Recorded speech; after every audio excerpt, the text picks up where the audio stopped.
Nama saya Wincy Franciscus Lolong. Saya berumur 34 tahun.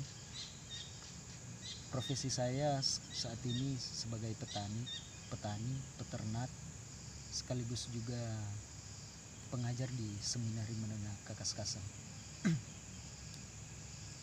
Saya mulai berkebun atau mulai menjadi petani sejak tahun 2010. Waktu itu sebenarnya saya masih tercatat sebagai mahasiswa aktif di salah satu perguruan tinggi di Pineleng. Namun waktu itu saya memutuskan untuk mulai menjadi petani atau mulai berkebun. Kebetulan orang tua memiliki lahan dan saya mulai berkebun.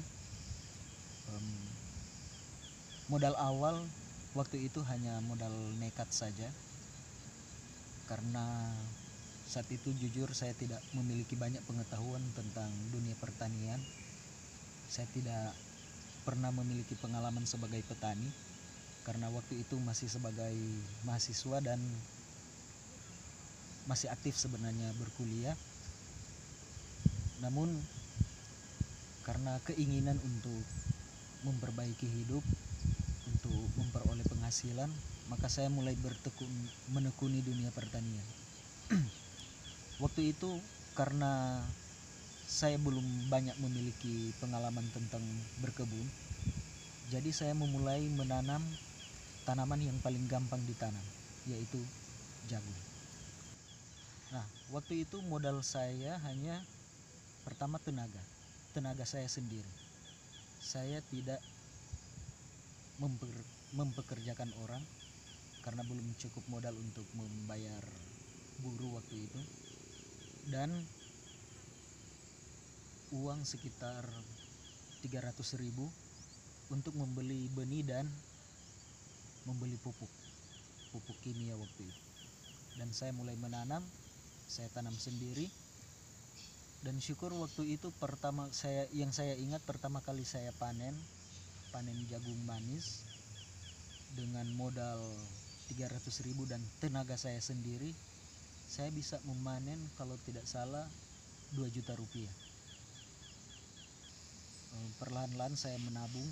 Sejak saya menanam pertama kali sampai tahun 2012 itu saya mulai menabung. Jadi setiap kali panen sebagian besar uang saya tabung, dan saya memutuskan untuk mulai menanam tanaman yang menurut para petani memiliki tingkat kesulitan yang cukup tinggi.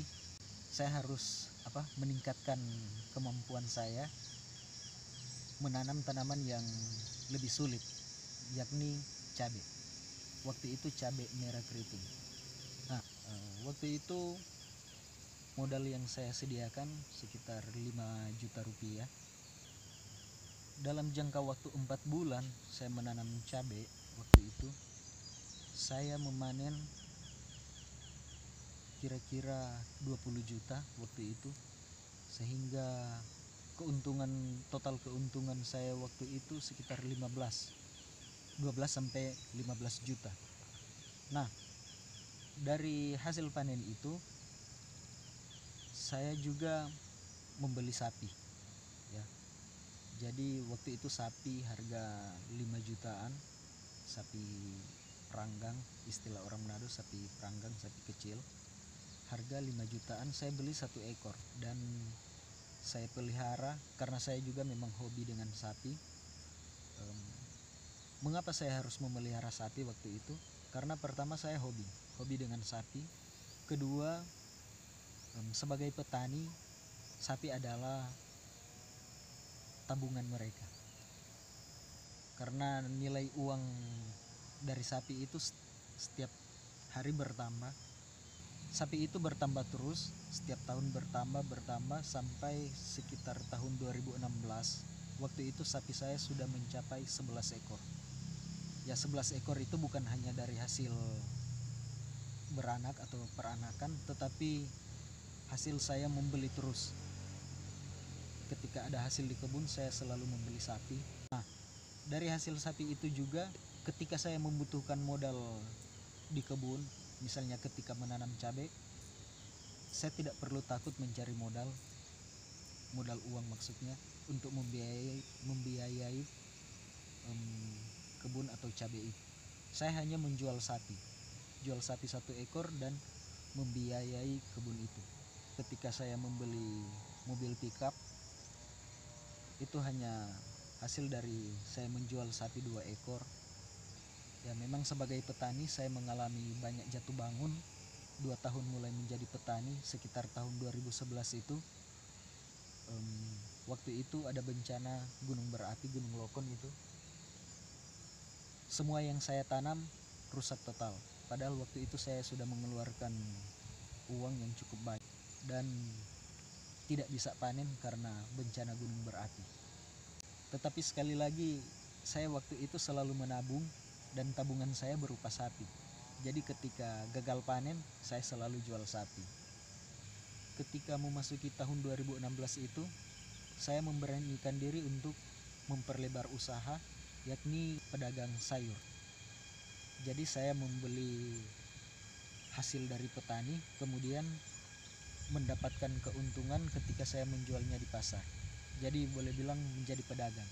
Nah, waktu itu dengan modal yang cukup besar, saya fokuskan di menjadi pedagang itu. Jadi saya membeli banyak dari petani, kemudian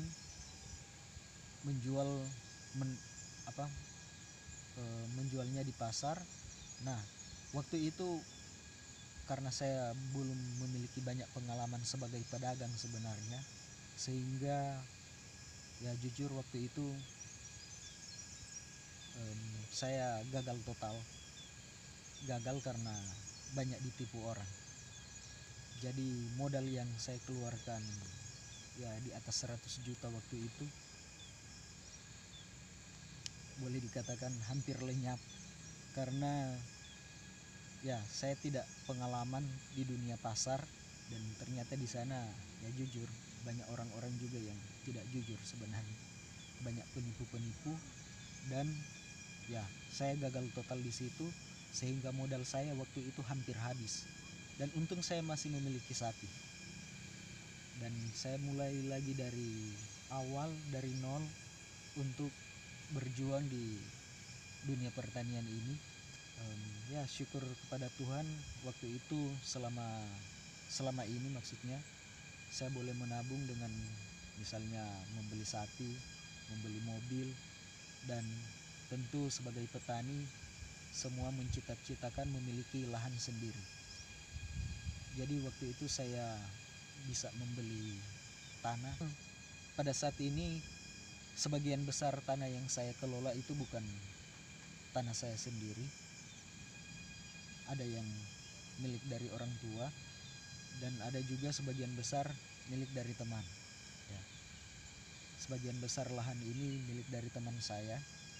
Teman tentu seorang pengusaha yang memiliki banyak lahan di kampung ini, dan dia mempercayakan kepada saya untuk mengolah tanah yang dia miliki ini. Dan ya sampai saat ini masih banyak perjuangan dalam mengolah kebun ini, perjuangan menjadi seorang petani. Tetapi jujur saya bahagia menjadi petani, tidak pernah putus asa menjadi petani, dan selalu merasa semangat. Ya mungkin memang hidup saya memang sebagai petani.